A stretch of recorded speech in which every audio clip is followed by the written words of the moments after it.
Hi, hello, and welcome to yet another episode of World Cup Tidbits with Gully Cricket. And here we have the boys, Manas and Shash. And today we are Hi. joined none other by our own friend, Jas. What's Hi, up, buddy? How are you? I'm good. Thank you for letting me in. Uh, A All right, first pleasure. question. Yeah, first question. Are you excited or nervous for today? Actually, I'm both. A little bit of both, is it? I'm sure we have a lot of things to talk about it, just. But firstly, let's see the Super Saturday that was. All right, Shash, Yeah. Sri Lanka versus South Africa. Okay, I mean we predicted it's going to be a closely contested game, but surprisingly, it was all high energies, wasn't it? I mean, there were sparks flying on the field and some really wonderful performances yesterday. Yes, I mean, as we had predicted, that it's going to be a close game. That is how it turned out to be. There was a lot of intensity on the field as well, because I think that is how much both teams wanted to win so that they could, stake their claim for a position in the semifinals. And you could see that, like, even when Miller hit those two sixes at the end, you could see from the reactions of Rabada and Miller that how pumped up they were. Hmm. Yeah, because after that hat trick, it almost looked like it was going to be impossible for them to, get through. But then that's how the nature of the game is. They hung in till the end, and I think Kumara lost his length by a fraction, and then that was enough for Miller to like connect it and send the ball over the boundary, and the rest is history. Yeah, I mean, it's all a game of inches, it's a game of a couple of fractions. So, Chas, Sri Lanka, I'm sure they would have taken a lot of positives from this match, especially that innings by the opener, right? Patum Nisanka, right? He Mm. scored 72 of 58 balls, and when wickets were falling at the other end, he actually held the innings together. So that was a wonderful innings, wasn't it? Yeah, true. It was a great, like he played really very well. He managed one side, he was sticking to it. And not only he was just sticking to it, he was letting the score go like with Hmm. the pace. So that was the good thing what Nisanka did. Exactly. So they scored a formidable total, and we know, right, Manas, in Sharjah, 142 throughout the last 1.5 months, we have been seeing it as a very, very good thing. And Sri Lanka almost defended it. What do you think when Hasaranga got that hat trick and they were like feeling like getting a wicket almost every ball? You thought Sri Lanka had the upper hand then? Yeah, definitely. You got to appreciate Sri Lanka here because given the batting lineup that South Africa have, this total was not a difficult one actually. But Sri Lanka came up with some impressive bowling performance, and the bowlers actually came up with intent, and they were aggressive and even perfect with their lengths as well. So, and even when you see the fielding, it was very strict, and they were making South African batsmen like dive after every over. And I think that's the reason why in the first 3 overs they had three fours, and till the end of the game they had still three more fours, and the bowlers were not even letting the boundaries as well, except for the Rabada's score. Uh-huh. So they had a chance till the end, and the bowlers never let them down. And who knows? They're playing in the game of death, so they may end up thrashing their opponents also in the next two games with either bowling or batting. So Sri Lanka Could has, Yeah, could well be possible, Manas. But what do you think about those Derek hits? I mean, they had at least some 10 chances, right? I mean, Derek yeah, hits and they could have actually got the wickets. yeah, the fielding was good, but they missed a lot of runouts. But okay, it happens in a game with such low score, and they also got one or two runouts right, so Yeah. it's So all fine. it was all thrilling and fair in the end. Shash, but I think Yeah. the turning point of the match was Shamsi's spell. Okay. He's the number one ranked T20 bowler, and yesterday he showed us why. Yes, I mean, he's, as you mentioned, he's been the number one ranked T20 bowler. And it was heartening to see him get the man of the match. Apparently, it was his first as well, is what he Mm-hmm. mentioned. Yeah, Mm. at the post-match presentation. Uh, I mean, not many people might have taken note of him, but he's been consistently getting wickets in whichever leagues that he's playing. Mm. He's been there around for a while, but I think now he's making people aware of what his capabilities are. And if not for that spell, I think Sri Lanka would have got off to maybe another 10-15 runs, which might have well proved the difference in the end. Yeah, I mean, especially two cotton bowls. And apparently, it's only the third time in men's cricket history, right? T20 history that a person has got 2 cotton balls.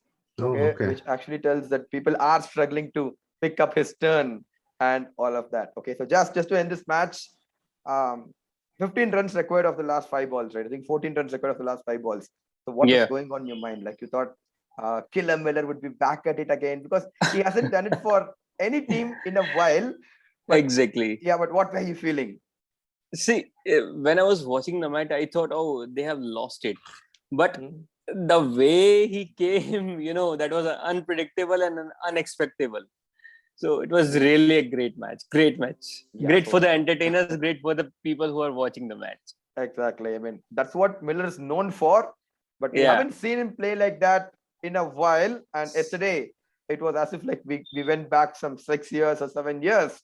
And that was a wonderful result for South Africa. And what happened in the next match was also wonderful for them. So let's move on to the Ashes rivalry, England versus Australia. Manas, a lot of hype, but to be very honest, it did not live up to it, did it? Correct. I think Australia lost it at the toss itself because looking at the past record, it was certain that England is going to chase it, Hmm. be it with the toss or be it with the England team. So it was almost certain. And moreover, the last time Australia played this bad was when they toured Bangladesh. And the one person who scored 45 plus in 3 consecutive matches for Australia was Mitchell Marsh. And I think that was not the wisest of the decision to drop him. Hmm. So even post the toss, they had a disastrous start. And within 4 hours, 4 overs, Smith, Warner, and Maxwell were back in the hut. So except for Finch, I think nobody even played for Australia, and he was like the anchor guy who had to play and waste some balls as well because there was nobody else who was playing for the team, and nothing just worked in their favor, and they were bundled out for 125 for a game which we hyped up so much as mini Ashes and other things. So this was not at all a competitive total, especially against this England batting lineup for sure. And Butler just finished it within no time. Like even our episodes last longer than the innings. All right, all right. Probably either Butler should change something or we should change something. So that's the message that we have got. Okay. So that's exactly right, Manas. But Shash, okay, 21 for 3 in the power play, and apparently it's the lowest total in the group in the Super 12 stages. Okay, talk about that spell. Oaks, Jordan. Okay, I mean, probably like especially Oaks, right? You wouldn't associate him as a T20 bowler. Okay, but these test match length bowlers are proving to be very vital this season, isn't it? Yes, I mean, Vokes has certainly come of age, like he's that cricketer which every team would like to have in their team because he can be Andy down the order as well. He can give you those crucial runs. And, with that middling length that he bowls, he doesn't bowl full, not short. So that is where the problem lies for the batsman. You can't really line him up. And if he gets a little bit of swing, then it's he becomes even more dangerous. And that's what you saw. The ball that he got out Warner with, he didn't know what to do with that. Like he was neither front foot nor on the back foot. So, and also that catch that he took off Steven Smith as well. He was there everywhere in the My first God. 6 overs. Yeah. He just plucked it out of thin air. And again, after that, also getting the big wicket of Maxwell as well. We've seen what type of form Maxwell has been in, and that was crucial. So I think that broke the back of the Australian team, and they would just never look back after that. Yeah, so Oaks was the man who triggered the collapse, we should say, and put Australia on the back foot. But just that spell by Jordan was also very important, isn't it? I mean, we know Jordan, right? He's been playing T20 cricket all around the world, very effective bowler. And yesterday, again, why he showed why he's such a force in this format. I think he took the wicket on the first ball itself. He came and he took the wicket on the first ball. That was a time like it was the Australian team came on the back foot, that they know they are struggling, but that broke the backbone of the team. They have to wait too long to get stay on the pitch to score almost everything. That was like from that part it became one-sided match. Exactly. I mean, in fact, they managed to score 50 runs of the last 4 overs, Australia, and still they managed only 125. And yeah, as we already talked about, right, Butler was in great touch, and it was just a formality, right? The chase was just a formality, and they won with more than 8 overs to spare, right? which actually put South Africa in the second place because of a net run rate. So Yeah. some jitters for Australia, but I'm sure they would come back strongly in the next match on Tuesday. So that was the Super Saturday, the day that was. And today, again, it's a Super Sunday, a double header, and I'm sure we have a lot to talk about. So starting off is Afghanistan versus Namibia, Manas. So you followed these teams a lot. Okay, I mean, as far as I know, Afghanistan is a more experienced side, but you think Namibia can bring a surprise or two? Yeah, they can, but I definitely think Afghanistan is a better team any day.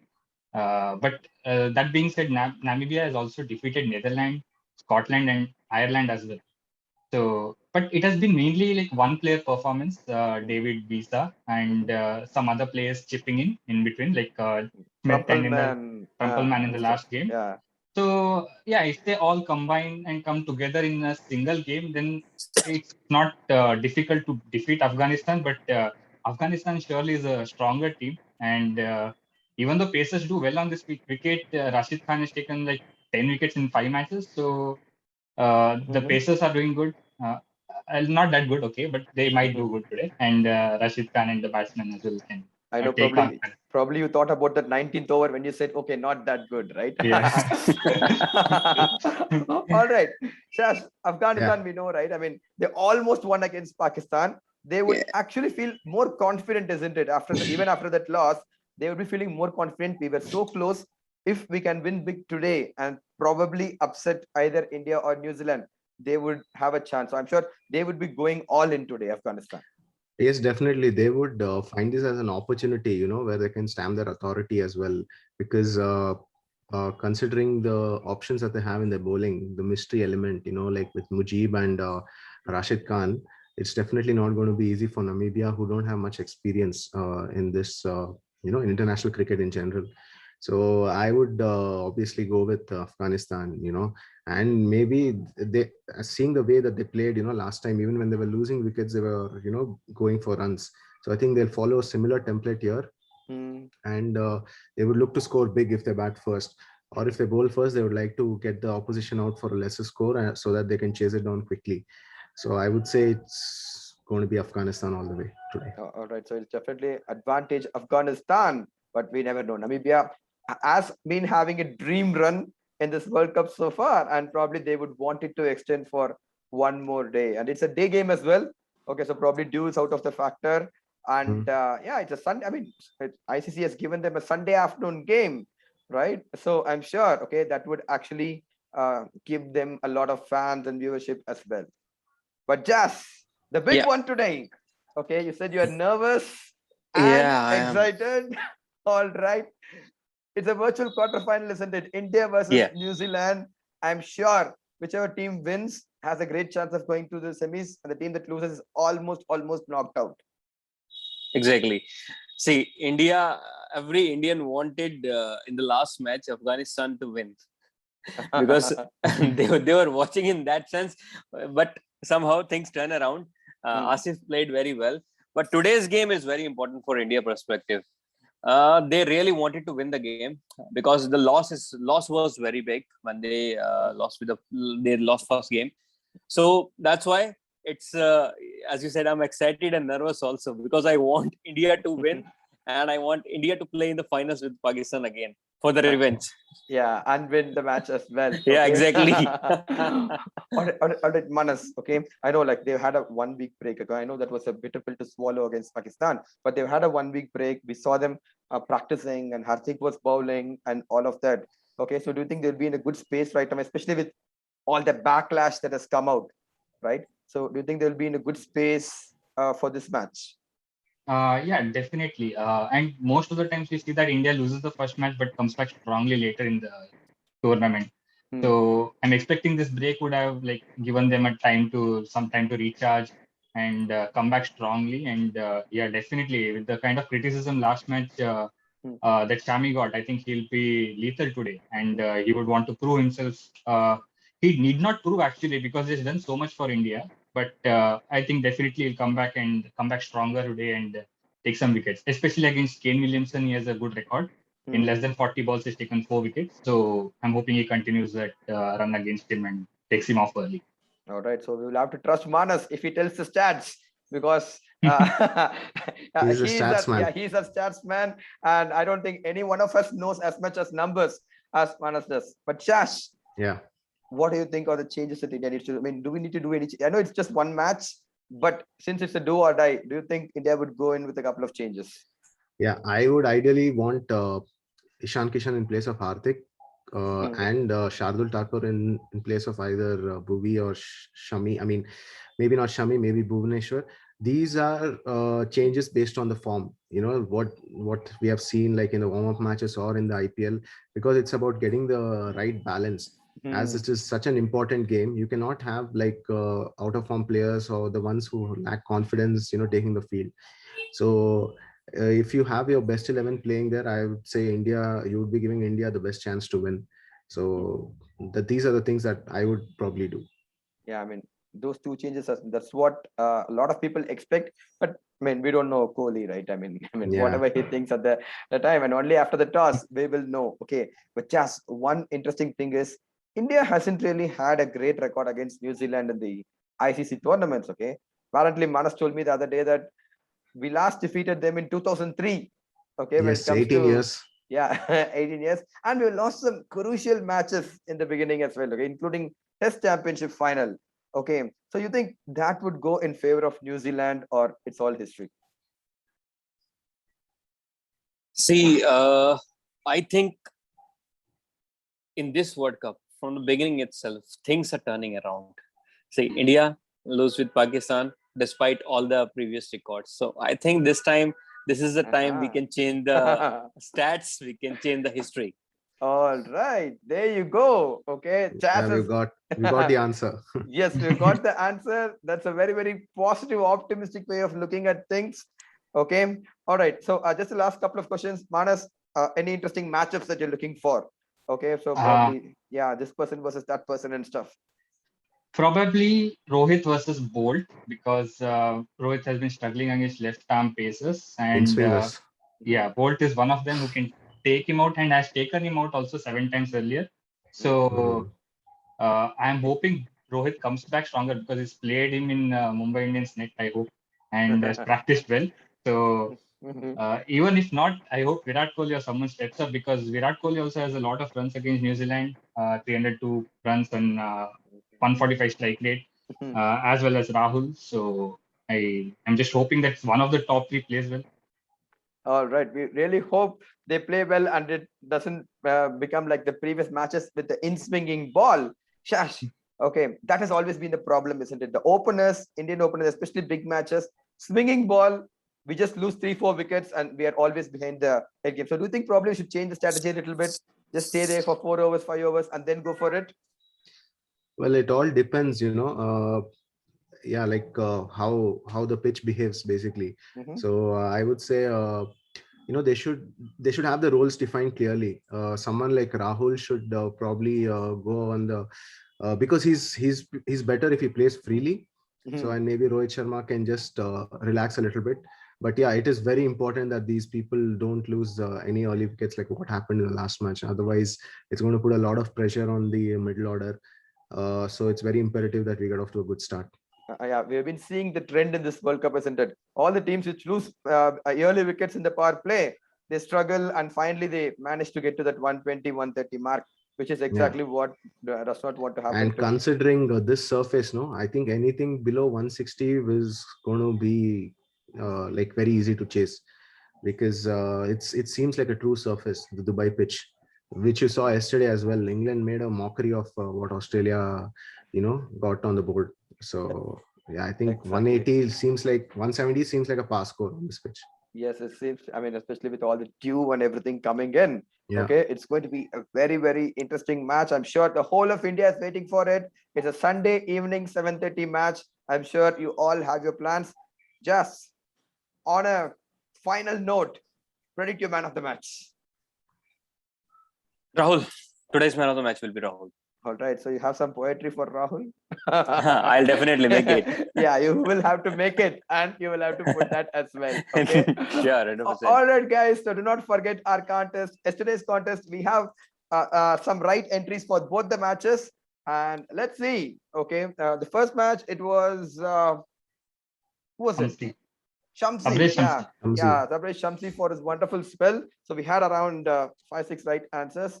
And let's see who the winner is. All right. Can you believe it? All No, right. Manas. don't say it. It's a man over here. Okay. I think probably it's just law of averages, you know. I mean, Manas has been predicting it right for a lot of times. Okay, so Yeah. what He's happened, supposed Manas? to get. Yeah, you always go with the underdog, right? Yesterday, what happened? You thought, okay. I so- told you. I told you I'm gonna go with bowlers now. From now, even today I'm going with Shami. He's going with the stats of man of the matches. Okay, not for the underdog, is it? Not for the this one. No, Okay. not anymore. All right. So congratulations, Manas. And for the second match, also we had Chris Jordan. Okay. I mean, probably some might have thought probably they would have given it to Butler, but Butler. I think yeah. there was 1 or 2 entries. That's it. yeah. So we had 1% predict Butler even before the match started. Okay. So I was just hoping like what it is. Okay. All right. So the winner is Kishore Rao. Okay. Yes. Oh, okay. Yes. It's Kishore Rao. Okay. Congratulations, Kishore. Congratulations, Manas. Well done. Remember, this is going to be the link to predict your man of the match for both the matches today. And please do predict before the start of the second innings of each match. Enjoy your Sunday, folks. Enjoy the cricket, and we will see you tomorrow. Thank you.